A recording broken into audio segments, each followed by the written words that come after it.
these types of images create insensitivity towards injustice suffered by us as black people? Does it make it easier for the courts to mete out longer sentences, for our children to be denied jobs when they apply for them, and for society as a whole to increase their level of hostility towards us as black people? Brother Cass, please. Of course. The situation with our young, especially our young black boys, is dire because it's the image that they actually see.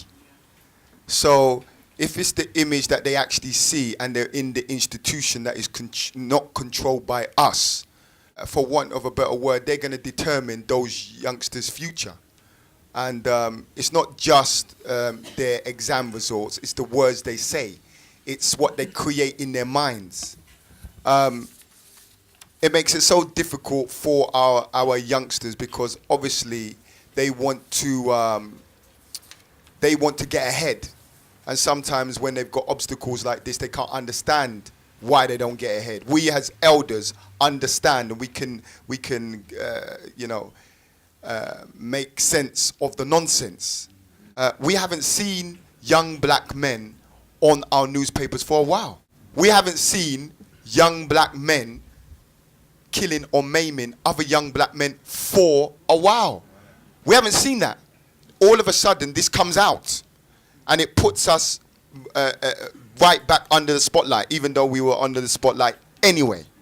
And the situation when it comes to war, we're always in a war. Not a war where you actually fight with guns. Somebody said, 90% of it is psychological.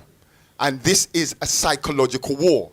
If Obama has to say something, he's getting the information all the way in the States. And I've got my cousins and some of my family in Nigeria. They're getting that information. And all they're wanting to know is, are young black men, like the one that they've seen in the newspaper, on the TV? What I would say about the newspaper, there's one newspaper that actually gave a very, very unbiased report, and it was The Guardian.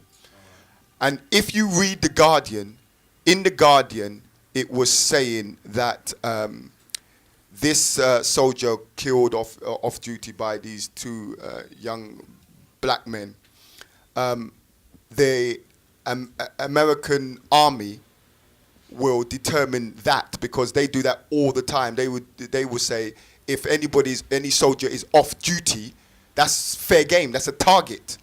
But The Guardian was very, very unbiased. Regarding the question, it puts our young black youth under the spotlight. And we need to be mindful of the fact that we have to protect them and guide them through this, because they're out there and those powers that be will crush them, because they have the opportunity, because all they will do is hold up the newspaper and say, look what you young black men do. They will not separate them from others. Yeah, so our doctors, our lawyers, our musicians, our businessmen, I teach them from a day-to-day basis. And I know their worth. I know how great they are. But when they're up against the powers that be and white supremacy, and that's real. That's real. They will get crushed if we as their elders don't walk them through it. Thank you.